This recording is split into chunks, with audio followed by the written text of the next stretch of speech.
En Côte d'Ivoire, les prévisions relatives à la production cotonnière de 2017-2018 s'établissent à 350 000 tonnes. C'est ce qu'a indiqué le secrétaire exécutif de l'Association des égreneurs ivoiriens. Si ce chiffre marque une légère hausse de 10 000 tonnes par rapport à la saison précédente, il reste toutefois inférieur aux 450 000 tonnes récoltées au cours de la saison 2014-2015. La Côte d'Ivoire, troisième producteur ouest-africain de coton derrière le Burkina Faso et le Mali, prévoit d'en récolter 600 000 tonnes à l'horizon 2020. Afin d'atteindre cet objectif de production, la nation ivoirienne mise depuis quelques années sur une forte valorisation du prix garanti aux producteurs, se situant à 265 francs CFA le kilogramme en 2016 à 2017. Ce prix est le plus élevé de la région ouest africaine.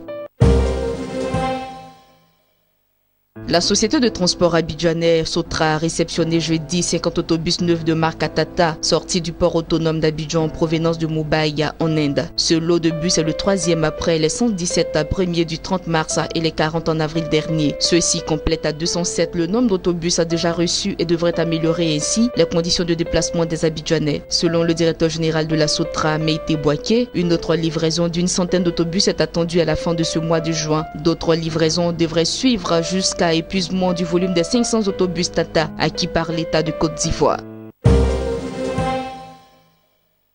L'emprunt obligataire international actuellement en cours de réalisation par la Côte d'Ivoire a marqué le marché international des capitaux en attirant récemment des souscriptions équivalentes à 5,75 milliards de dollars. C'est un peu plus de 5 fois le montant initial de 1 milliard de dollars sollicité par le gouvernement le 26 mai dernier. Selon des sources proches du processus, l'opération se présente sous deux tranches, une en dollars US et une autre en euros. La tranche en euros est celle qui semble attirer le plus les investisseurs. Cet intérêt des investisseurs est d'autant plus remarquable au regard des premiers coupons annoncés sur l'opération. La tranche en dollars qui devrait arriver à maturité en 2033 a débuté avec un taux tournant autour de 6,6% avant de retomber à 6,5% en début de matinée. Celle en euros et qui devrait arriver en maturité en 2025 a bénéficié d'un taux d'intérêt plus faible, autour de 5,2%. Les taux d'intérêt annoncés sur cet emprunt sont plus proches du niveau de rendement des 3 précédentes obligations souveraines de la Côte d'Ivoire.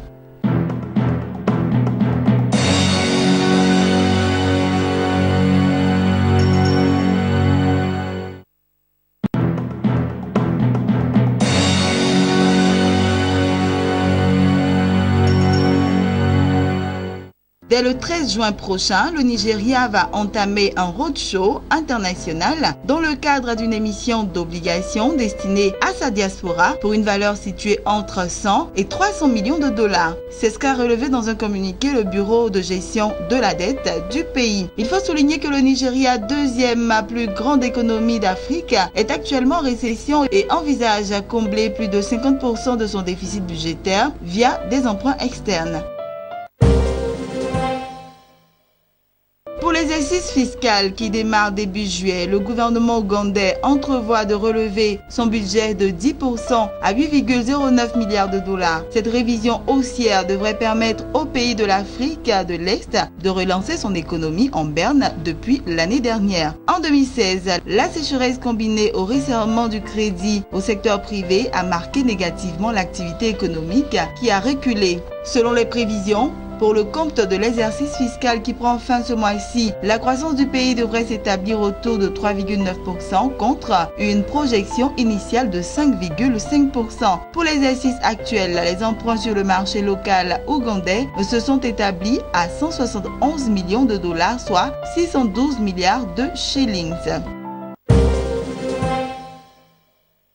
La Société financière internationale SFI, filiale du groupe de la Banque mondiale, a annoncé l'octroi d'un financement de 55 millions de dollars au projet de construction de la première centrale photovoltaïque du Mozambique. D'une capacité de 40,5 MW, elle alimentera environ 175 000 ménages et aura un coût de mise en place estimé à 80 millions de dollars. Le présent financement a été mobilisé sur fonds propres à hauteur de 19 millions de dollars par la SFI. Le fonds d'investissement climatique y a apporté 19 millions de dollars et les 17 millions de dollars restants ont été mobilisés auprès du fonds des infrastructures pour l'Afrique émergente.